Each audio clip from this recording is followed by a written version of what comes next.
So let me introduce you. I kind of figure if they don't know who you are, then they've come to the wrong place. But we've got Professor Hicks here on the California Review show, Stephen R.C. Hicks, one of the great philosophers of our time. And I read Explaining Postmodernism, which was your analysis of postmodernism from the 1990s. So it's got some time to cure and increase in value since then. And Nietzsche and the Nazis I listened to. I have not gotten a chance to look at liberalism pro and con, and I haven't looked at your dissertation, which is on foundationalism, if I'm not mistaken. Well, the two books you've read, certainly enough material there for lots of conversation. And yeah, I refer to Explaining Postmodernism, once in a while, because I feel like it was, along with a few other things, probably namely History of Western Philosophy and... That's the W.T. Jones history? The Bertrand Russell one. Bertrand Russell's, okay. Yeah, and also, it's escaping me. The professor at Wheaton College who has that long lecture series. Of course, when I'm on camera, everything disappears from my head. But anyways, when I was first getting into philosophy, it was really influential to me, so it stuck around, and I refer to it sometimes. Right. And okay. Well, nice to hear. Thanks. Yeah. So it seems to me recently, and I think maybe starting with, maybe you could walk us through some of the things that are in liberalism pro and con, because it seems to be coming up recently, probably maybe because of the election or that political philosophy is on people's minds. Some of the past guests have been focused in this area. And it seems to me that, if you take the idea that, Explaining Postmodernism was written, now 30 years ago, and... Well, I'm not that old. It was only 20. 20. Okay, sorry. Okay. Yeah. But my point was this, that we're still reading from the same script here. And, it's a similar script that you see in, if I want to jump back a few decades from there, I would, first thing that comes to mind would be like Crystal and like 60s conservativism and Irving Crystal. And, push back against the new left and stuff, as a lot of things were changing at that time. But what it points to, I think, is, some larger level problem. And I think it's a problem with liberalism. And it's one that, if you take all these things together and sort of try to find the common elements between the fact that the script hasn't changed much, it's maybe, you can point to little ways it's evolved. You sort of get into this idea that, if you build any sort of system like the one we call classical liberalism, it's never going to be entirely airtight. And so there's going to be holes in the ship, and the skeptics are going to punch holes in the ship, inevitably in where things are falling apart, because there's just frankly too many cooks in the kitchen, and they all need to have their voices heard, however mediocre. And the weaknesses get exploited. All right, let me just interject for a moment here. Sure. You're using the concept liberalism, and that typically means in political philosophical discussions. But you're also an American, and Americans often in popular political discourse have a strange take on what liberalism embodies. But then you also added classical liberalism. So if you could maybe just take 30 seconds and delineate what you take the core tenets of liberalism to be, so that we're on the same page. Sure. Yeah, I was going to get there, but I'd be happy to jump there. because I'm really just here trying to nudge things in a certain direction. Okay. For you. So you get down to the ideas of the 17th century, and you're talking about, on the one hand, civil and religious tolerance. You're talking about metaphysics that are grounded at the level of the individual, and this could be, I think of two ways to build this ethical system out. Like in a Lockean system, which is like a Protestant style system. And then I tend to compare it to like a Randian system, which is very similar, maybe a little harder, and it's an atheistic system. Mm-hmm. And then on the other hand, here you have, absolutism and economic feudalism and divine right of kings and all these things. And so, economically you get, along with the bathwater, you get some of these babies of, what we call capitalism and things. Mm-hmm. And empirical science would be one of those too. What do we do about that? You can't throw it all out, but we do have places but this is how I'm defining it roughly. Okay, so if we go then to, say, the Lockean area, 17th century, Age of Enlightenment, early Age of Enlightenment. Here, the core issue metaphysically, as you're pointing out, is the individual. The individual is real. The individual has some agency. And then on the basis of that, individuals, you mentioned the concept of ethics, are the morally responsible agent. So then that connects with civil and religious issues, which were the big battleground at that time. So on the religious culture wars of the time, one side is saying, and this is the classically liberal, individuals are real, they have their own souls, or they have their own lives. They are responsible for their own bodies, their own minds. So religiously, there shouldn't be a state or an established religious institution that forces them to believe certain things, punishes them if they don't. So the liberalism then comes out of that. Individuals should be free in their religious lives on the basis of that kind of individualistic metaphysics, individualistic understanding of human nature, individualistic understanding of human morality. You're responsible for your own soul, so you have certain rights in the social sphere. And the contrast position is a hierarchical position that says that some people are more important, more intelligent, more moral. Those are the ones who bear the responsibility for deciding what's right and wrong for all of society, perhaps for enforcing it on the rest of society. So you end up with a hierarchical authoritarianism, and divine right of kings is one particular expression, right, of that.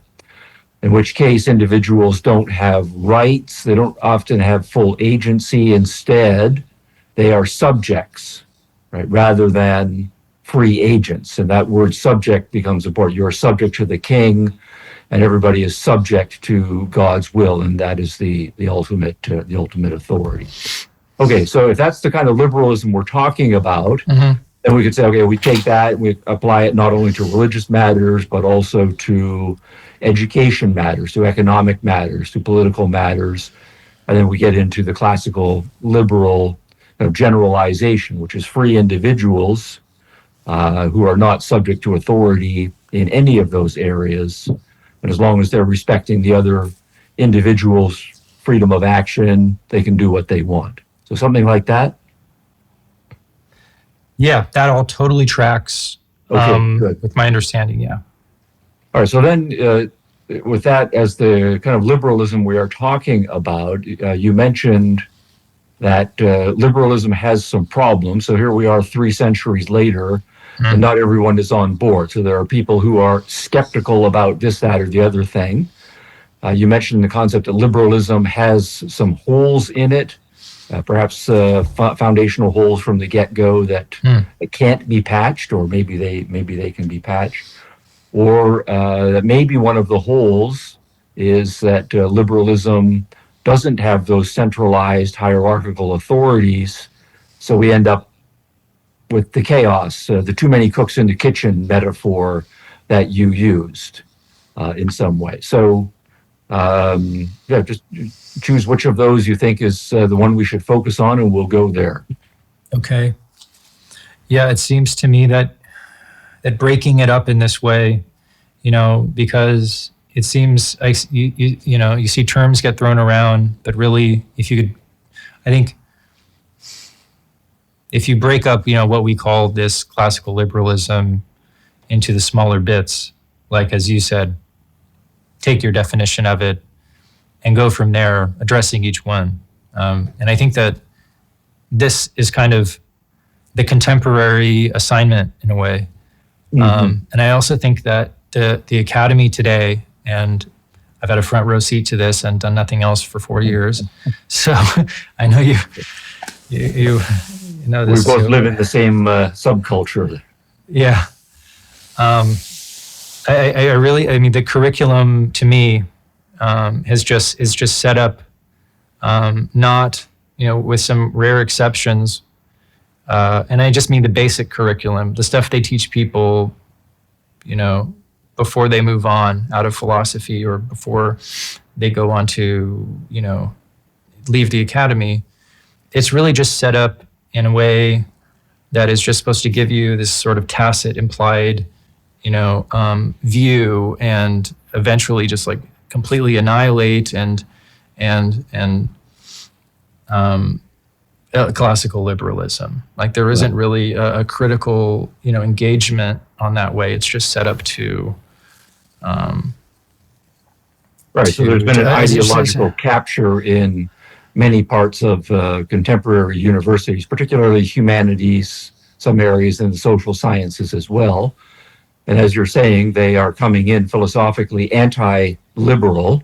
And once they've had a critical mass inside their departments, inside their programs, as they are anti-liberal, they're not interested in liberal education. And part of that is they're not interested in training individuals to think for themselves, hearing both or all sides of a controversy, and ultimately leaving it up to the individuals to exercise their own judgment.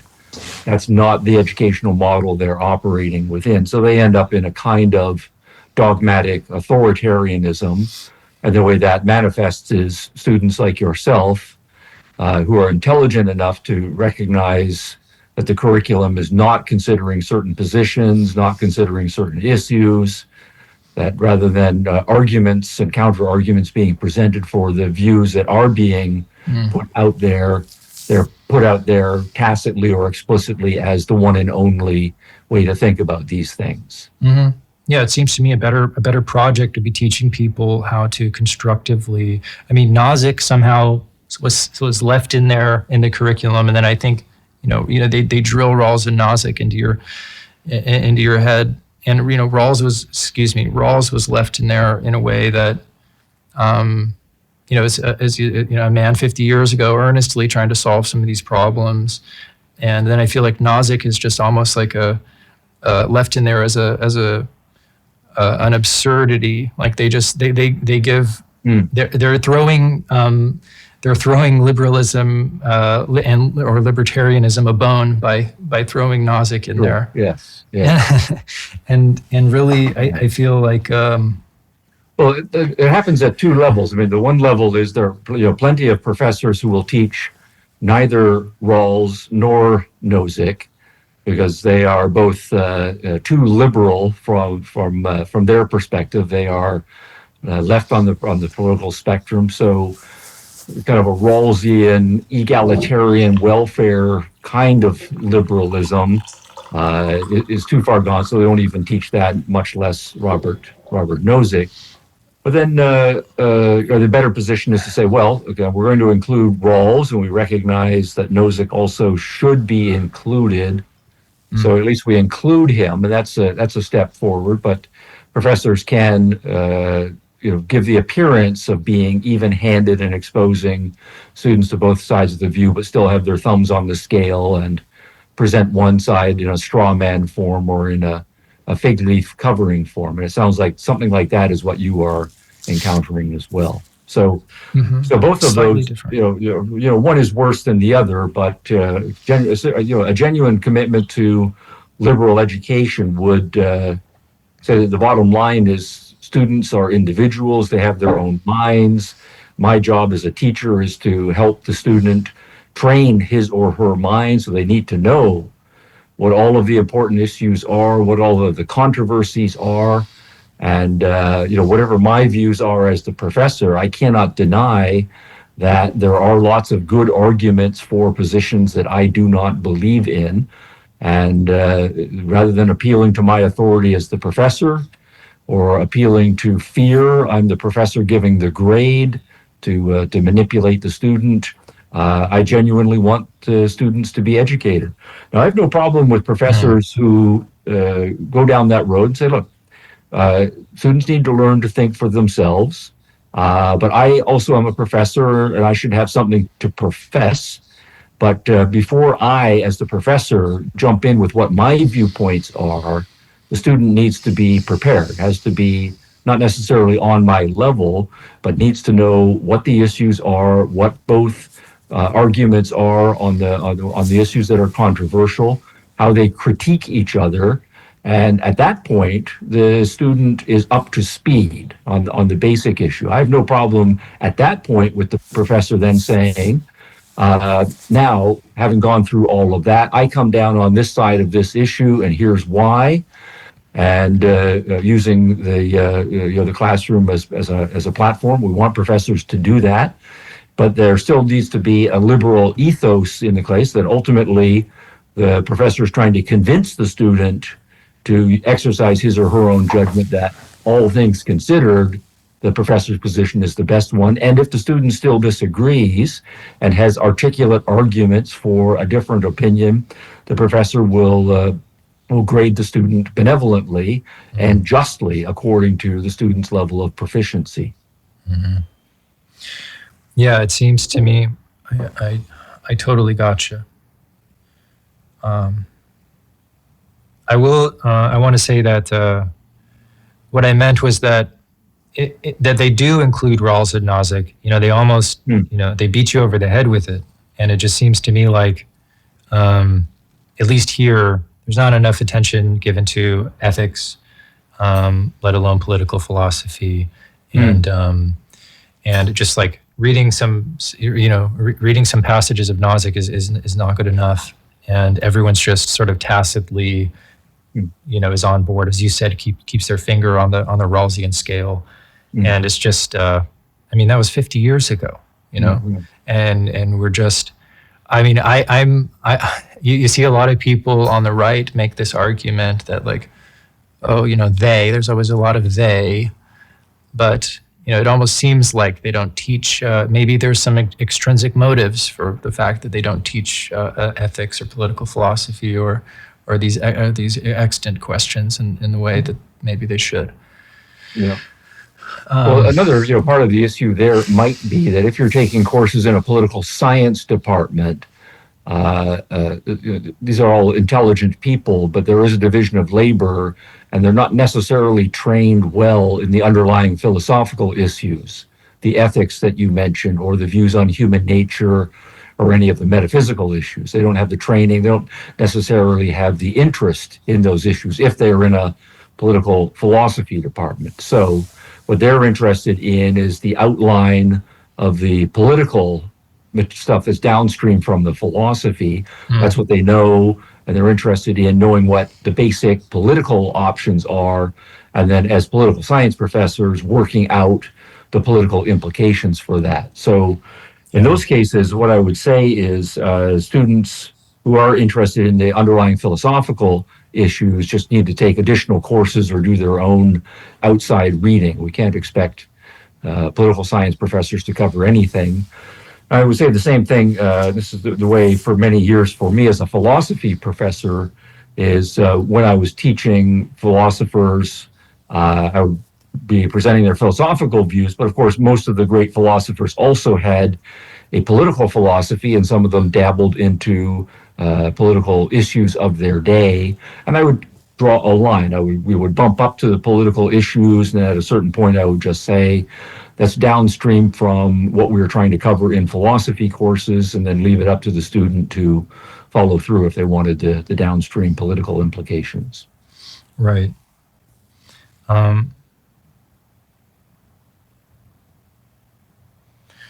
Yeah, I found that I would say that the professors here at Berkeley that I suspect are more classically liberal tend to follow what you just described in their pedagogy. But there's a big omerta here, right? I didn't know it would be like this, but there is I didn't hear there's a big what? Omerta. Omerta, okay. Right, so you're not supposed to know. I think it's a big, showing your cards in this way can be really dangerous. And so, I found some, I guess, freedom of thought with the professors that I suspected, thought more in this sort of tolerant way. But it's definitely not, I don't think it's enough, really. I mean, sure, we can, but I do understand what you're saying as far as there being upstream questions and downstream questions. I mean, if you keep asking the questions, you just get to pre-Socratic, bedrock metaphysics. Well, yeah, that's one direction, Reg, to go. Yeah. So I would take another example. If we approach from another discipline, suppose we are literature professors and we want students to read what we think are important books, great books, classic contemporary books. And one of the great things about literature is that it has different themes, and many of those themes are philosophical themes, but it also has different character types, and the characters are put in conflict and collision with each other in many cases.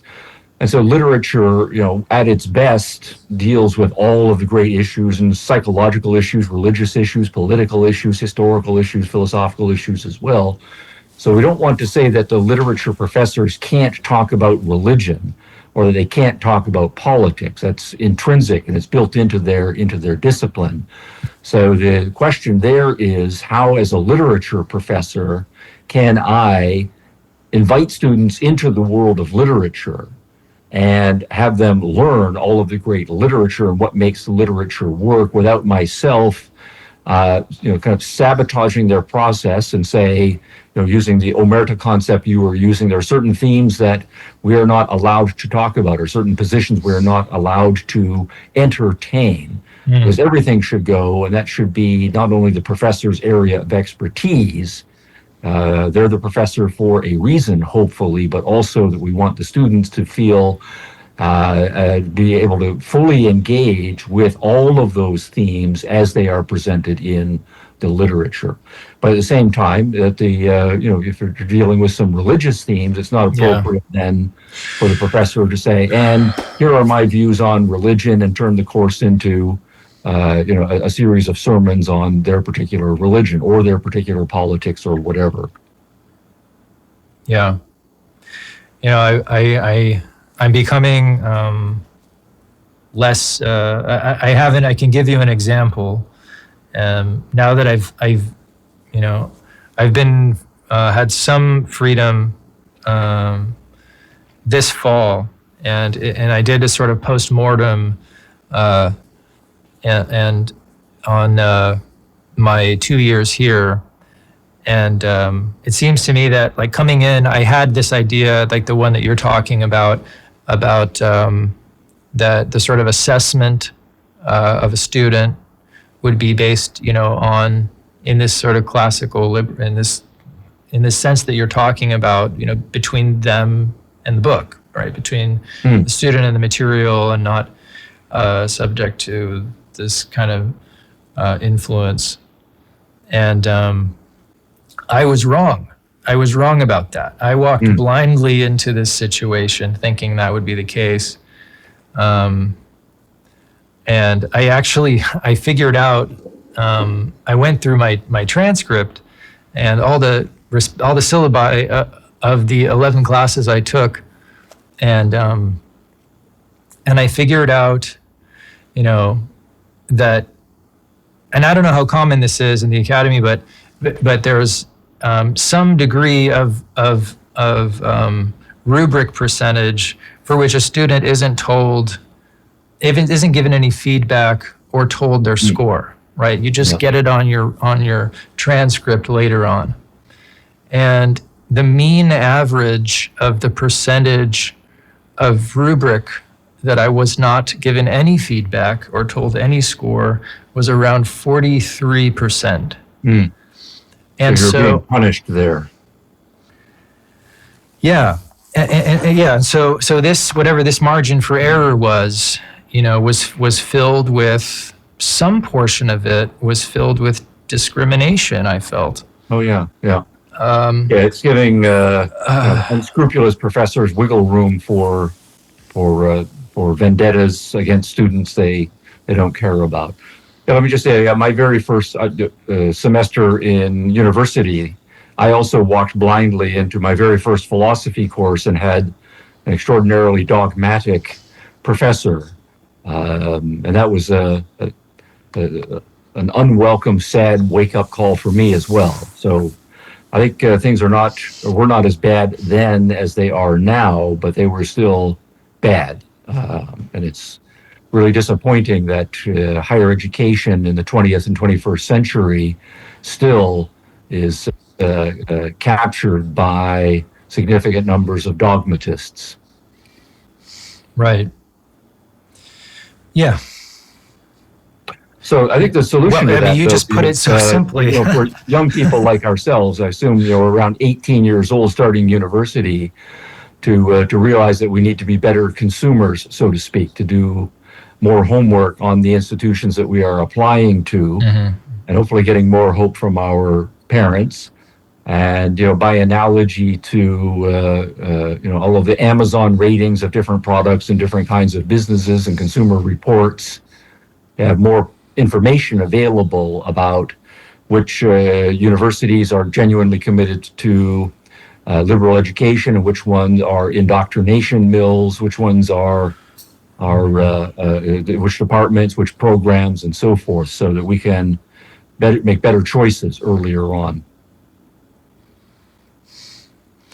Yeah, well, the frankness is appreciated. I don't get that around here. I have to be very careful. You can only say what you really think very carefully and quietly in private, if that. Which is the opposite of what a university shocking. Should be. Yeah, no kidding. Yeah, and so the point of the rubric thing is just that what I thought was the curricular, problem, right? I anticipated because I could see it, they have certain requirements here that to me, are clearly politically biased that have been added to the school. And, but it wasn't a curricular problem. It was a social problem, and one that I couldn't escape. It wasn't something that it was, you have two heads if you say anything other than what's expected, because no one ever does. So they don't know what to do with you.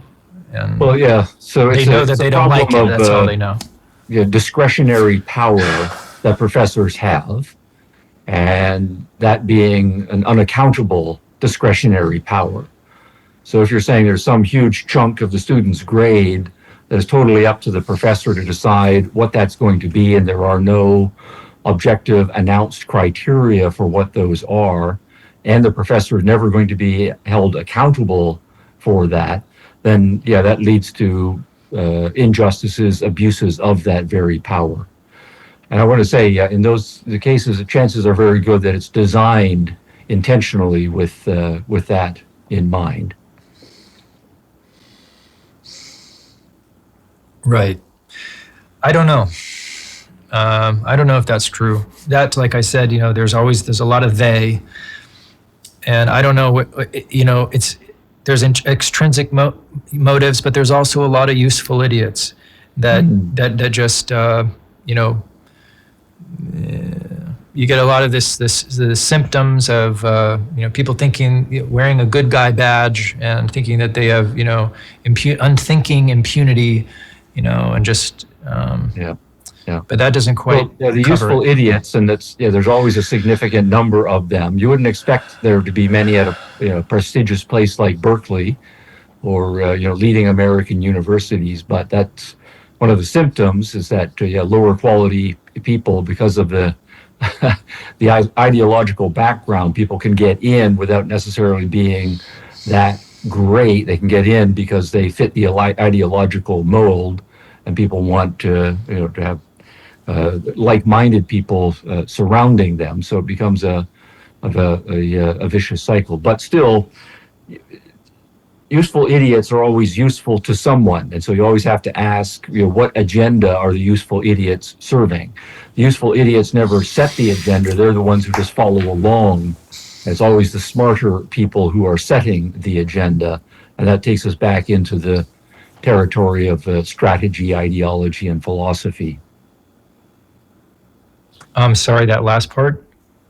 Just if the useful idiots are not the ones setting the agenda, the ones who are setting the agenda are not the idiots, right? It's the smart people who have some sort of a strategic vision, and that strategic vision always is guided by, at a minimum, an educational ideology, more broadly, sometimes a philosophy, a religion, or a political program. Right. Yeah, I mean, there's very few, I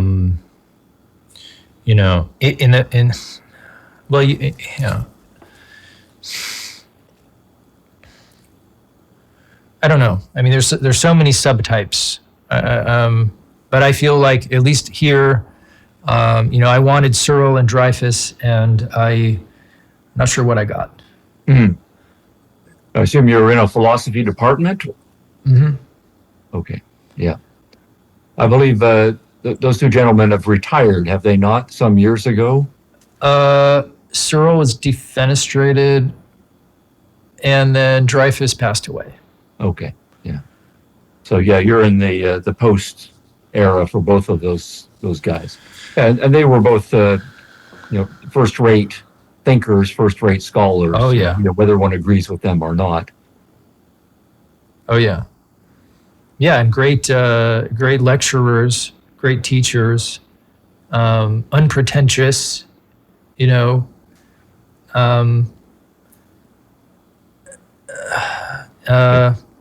but yeah, there aren't any sort of raging Sally Haslingers here or anything like in the philosophy department here. It's just skepticism.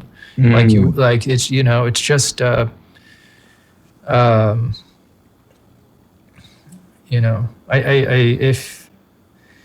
So 20 flavors of skepticism and accompanying cynicisms. Okay. Right. Yeah. I mean, I was, credulously, earnestly, learning Greek and reading Aristotle and things, and then to be looked at, if you're a realist or an essentialist, you're an insane person. They don't know what to do with you. You need to please step outside, sir. And if it's hard to talk about this. Yeah, with all anyone. of that is completely inappropriate, I think, at the undergraduate level. I mean, certainly all of the classical skeptical arguments for philosophy have a place. Students need to be exposed to those, but they also need to know the cognitively optimistic positions as well. That is to say, the anti-skeptics and how they respond to the skeptics, because there are very good responses to all of the skeptical arguments as well. And the point is that the student needs to be exposed to those so he or she can make his or her own judgment. Then at the graduate school level, if the student comes out with the bachelor's degree and says, I'm now a committed skeptic, then seek out a graduate school in philosophy that's dominated by skeptics for whatever the further training would be appropriate there. But yes, if you're only getting negative skepticism through and through, that's a problem. Yeah.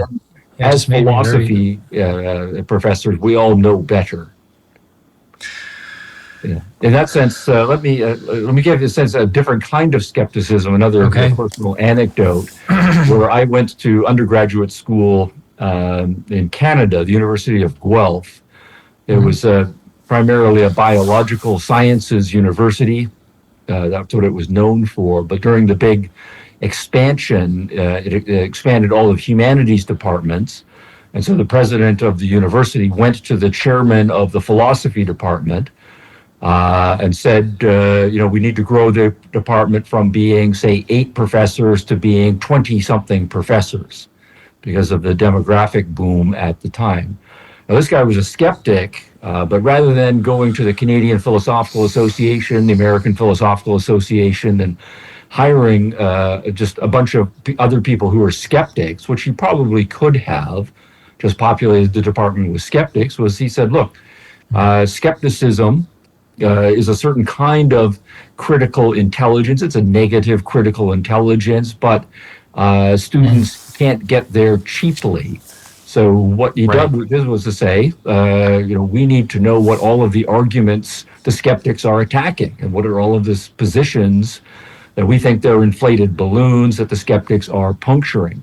Right. So he, in effect, went to the big hiring meetings with a shopping list, and he said, I need an Aristotelian, I need a Stoic, I need a Nietzschean, I need a Thomist, I need a Cartesian, I need a Popperian. So he strategically said, here are 10 or 12 major philosophical positions. They all disagree with each other. And of course, we skeptics think that they all have insurmountable problems, but a good education, including a good education in appropriate skepticism, is going to expose the students to all of them. So by the time I arrived there, it was wonderful. There were 20-something professors, and I don't think there was a single one that duplicated in broad strokes the philosophical orientation of any of the others. So, but maybe that's an old-fashioned skeptic, and now what you are more likely dealing with, and I know at many other universities we're dealing with, is a kind of skepticism that has committed to, rather than an open-mindedness, but committed to a kind of dogmatism, and a dogmatism on a certain narrow range of issues. So they are only hiring like-thinking people and turning the whole department into an echo chamber. Yeah. One thing I can point to is that there's a preoccupation that's influenced by the sort of prestige element, and so people are very maybe too focused on their publishing. I even had the head of the department say to me, like, well, I don't know, I can't see outside, like I can't see all these things you're talking about from the inside. At the end of my degree, I made myself a meeting with the chair, Professor Noe, and he said that to me, that well, I don't know, I can't see it. I can't see the forest for the trees in here. But and then there's a lot of these assistant professors that I was just so disappointed with, that they were just didn't get. God, it hurts to say it, and I'm really sorry to hear that, because but the University of California at Berkeley, it's the flagship institution in the state program for California. It really should be a great university. It has a great historical reputation. So I don't know firsthand what's going on there. Yeah, but it is true that I can't remember recently reading anything published by Berkeley faculty. So hopefully it's just in a slump period right now and can reform itself. Yeah. There's Noe, John Campbell, Olivia Bailey. I mean, they're all respected philosophers. I personally don't like Noe's work, but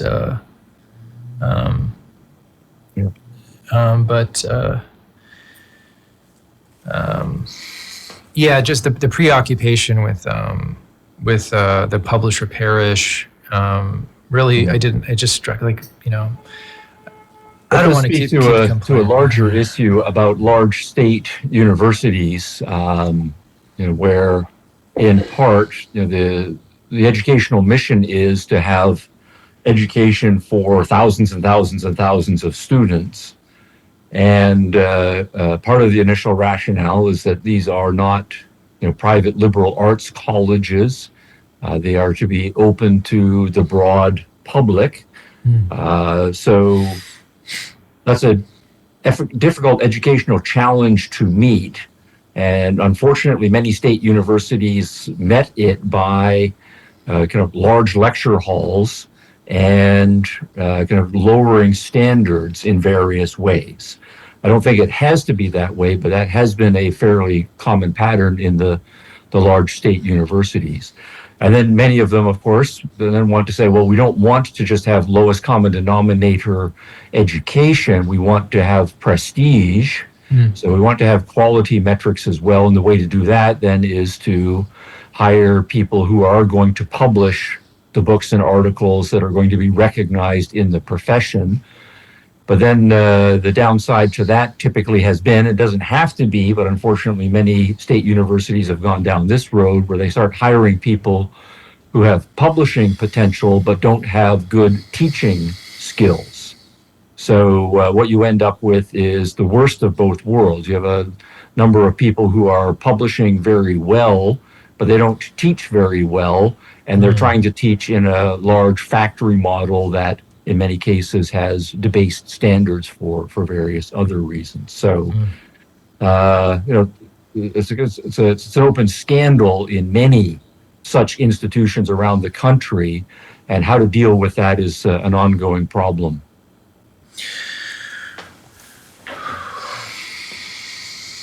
Well, I do feel like, and you mentioned this before, that my last 4 years have been a different animal than we've seen hit the sort of mainstream yet. It seems like, I'm that the situations that I was contending with, no one's really reported back on. It seems like yet. I find myself thinking this way, where you think of like people like to try to decide what to do next.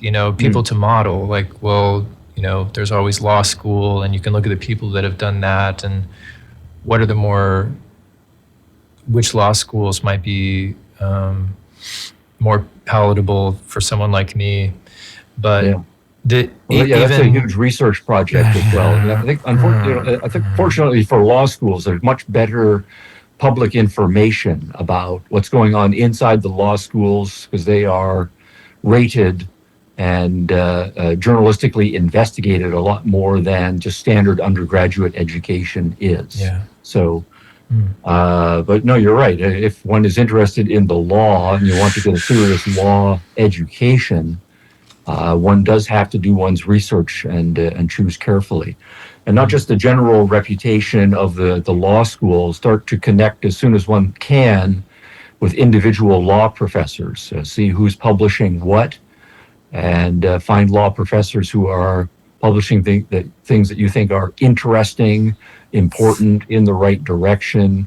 Send them a letter, send them an email saying, I've read this, that, and the other thing. Have an intelligent question or two about that work, and say, I'm thinking about applying to your university also for law school.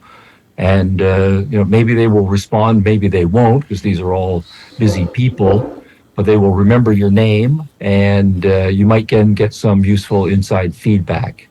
And then when you do show up there, you've got the beginnings of a mentoring connection. Yeah. That can get rid of this sort of uncharted territory thing, because things have changed. I guess my larger point was just that things have changed so rapidly that it is in the last, 7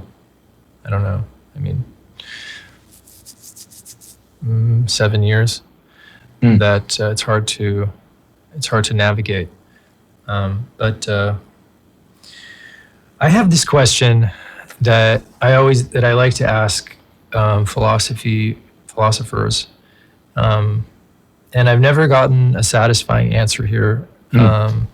But I tend to, after doing this... You're already responding like a philosopher. That's not a satisfactory answer. We've been doing that for 2,000 years. I've also never heard this question like framed, and I think it's maybe, sui generis to the way I think, because everyone thinks slightly differently. I know I think sort of historically, and I know that's something that you do also. And then people say, with philosophy that you learn to think metaphysically. And so, and I found that I think it's because of sort of spatial ability that that if nothing else, I have developed this ability to think metaphysically. And what I'm wondering is, like, in the sort of system building that you see in older philosophy, you always get this, like the epistemology matches the ontology, like matches the meta-ethics. And so, like, if you were to read, say, like, I say system building, but it could be anything. But if you were to read, any, there's where there's like, they're trying to develop some kind of unified field theory, and you can read a theory of knowledge and like a theory of reality, and you could almost just like deduce what the ethics might look like, this sort of thing. Oh, yeah. And so to me, this is like a really common way. It's like thinking by analogy in a kind of way where, like, this is how I'm constantly trying to unify things. And so I think laterally in this way. And so I go, well, if you're a realist in this department, you're probably a realist in this other department. And maybe you're trying to be a realist ultimately across the board in, like, this unified field theory sort of way. Mm-hmm. And it drives me crazy that no one else does this. It's like this kind of syncretics. Mm-hmm. And I'm constantly trying to do that, whether it's in terms of time from 2,500 years until now, or like across these subdomains of philosophy. And the fact that I've dug myself so deep into this, way of thinking, and it's hard to share it, right? To have some feedback. Like, people go, well, I don't know what you're talking about, Yeah. It's. I like to ask people and see, what do they think? Is there a name for this? Well, just systematic philosophy is, I think, a standard name for it. I don't know if we want to capitalize that and turn it into a proper name. But in a way, I like the analogy to GUT, kind of a grand unified theory. Mm-hmm. So, and then you put the word metaphysics was in there, and then the issue of spatiality and various kinds of spatial connections, and that you like to do history as well. Yeah. So, if we really scale up philosophically, the operative principle would be that all of reality is causal. Right? So that there's cause and effect operative everywhere in the world. And what that as a very general principle would mean is that when we are looking at this domain of reality and we figure out what the cause and effect principles operative are there, then we can expect that when we look at this other domain of reality, the same general cause and effect principles are going to be there. So if we are doing metaphysics, if we are doing epistemology, if we are studying human beings, we should in each case be looking for cause and effect principles operative there. And behind that is going to be a very abstract principle that it's the same general cause and effect principles operative. So that then I think would fit in with your noticing that if you know someone's style of thinking and the kinds of principles they are coming up with in metaphysics, that you can make a prediction or transpose that to another domain, say to meta-ethics, and find that it's not only the same style of thinking operative there in this philosopher, but that they are coming up with the same kinds of general causal principles at work. I think you mentioned the history. I think that also would fit in the following way, that we would expect that human beings acting in the world according to what they believe, well, that is a kind of causal agency and that we then should be able to see cause and effect patterns developing over history. So it makes sense if we're trying to figure out why we are where we are now, that that's a certain set of effects of where we were historically in a different, the causally antecedent period, say 1 century ago, and that causally falls out of where we were 2 centuries ago, and so on. So the history can be illuminating.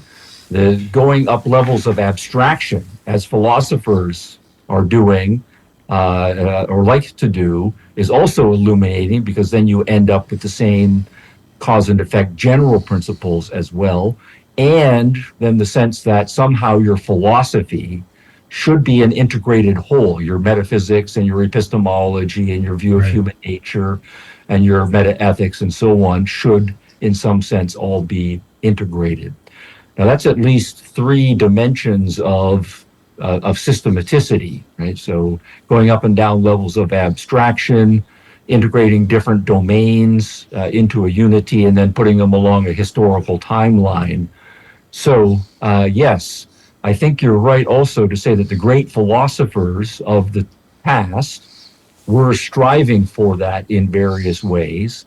And maybe one of the reasons why in my generation and now your generation, that seems a little bit alien to the philosophical environment that we find ourselves in, is that we are in a much more skeptical era philosophically. And one of the signs of skepticism is they don't think you can connect causes and effects, right? Or either that it doesn't make sense to talk metaphysically about the nature of reality and what operative principles are there, or even if there are such things, we're skeptical about human cognitive powers, so we can never access them. So there's no way for us to figure out what those things are. From that perspective, then, in philosophy is not about integrating, but the skeptical move is always toward disintegrating, breaking things down, poking holes, pulling systems apart. And then also, to the extent that you do that, the world does end up in a much more fragmented, scattered place, and that reinforces your skeptical stance, or one's skeptical stance. Yeah. This way of thinking was so important to me in all the work that I've done so far, and it's just so alien. I think because of these reasons that you're saying today. Yeah. There was a student So I think the thing is to follow your own inner light, follow your own path. Trust your instincts and follow them up. So of course, double check your instincts and be willing to try to change them when you can. That's part of the self-correcting process. And if you're not getting the assistance that you hoped to get from your professors, there are other great philosophers in time, and there are lots of other great thinkers working in other parts of the world. Seek them out and follow your own path. Thanks. Thank you. I will ask, I read recently, and I read this about, that you have recently left Rockford. Is that true? Mm-hmm. Yes. And is there any, is that not something that you are comfortable talking about? Oh, no, it's perfectly fine. And I'm keeping a note on the time here. We'll have to perhaps use this as our wrap-up issue. Okay. No, I've been at Rockford University for several years, aside from sabbaticals and a few visiting professorships here and there in very interesting places. But it has been home base. But for the last, I would say, 15 years, the direction I'm going philosophically and the direction the university is going are different. Rockford came out of the liberal arts college environment, and when I joined the faculty, it was very much a liberal arts university. But it has, like many smaller universities, been feeling the financial pressures of trying to sell a very expensive private college education in a market that's somewhat saturated and a demographic of fewer people who are interested in that kind of education. So the university has been moving in a more professional schools direction, emphasizing business, education, nursing, pre-med, and so on. So those are the ones that pay the bills, and for probably at least a decade or more, the humanities have been subsidized. But while the university has been less interested in being a liberal arts college or liberal arts university, and I think that's a perfectly fine judgment for universities to go. At the same time, I've had other more interesting to me options arising. So I found I was growing away from the university. So they, just over the course of the last few years, since I had tenure, gave me an early tenure buyout contract that was attractive to me.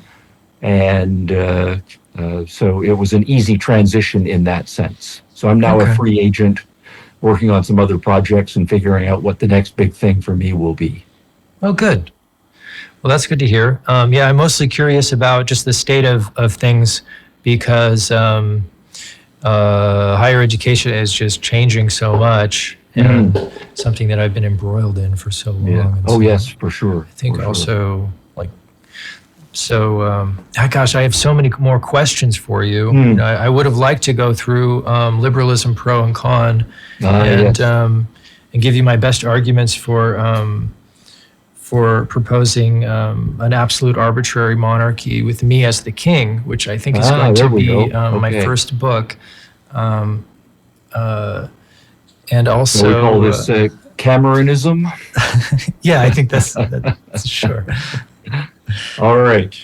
Well, that sounds like an interesting discussion, but yes, we'll have to look at it maybe sometime toward the end of 2025. We can try again. It's been such a pleasure. Thank you. Well, thanks for the interesting questions. And sounds like you're in a challenging situation. Good luck navigating the rest of your time there. Well, it's things like this that are making it all the better, honestly. If I can safely get through these podcast episodes and keep planning my escape from Berkeley. Well, more power to you, Cameron. Thank you so much. Thank you so much, Stephen. A pleasure. Bye for now. All right. Take care.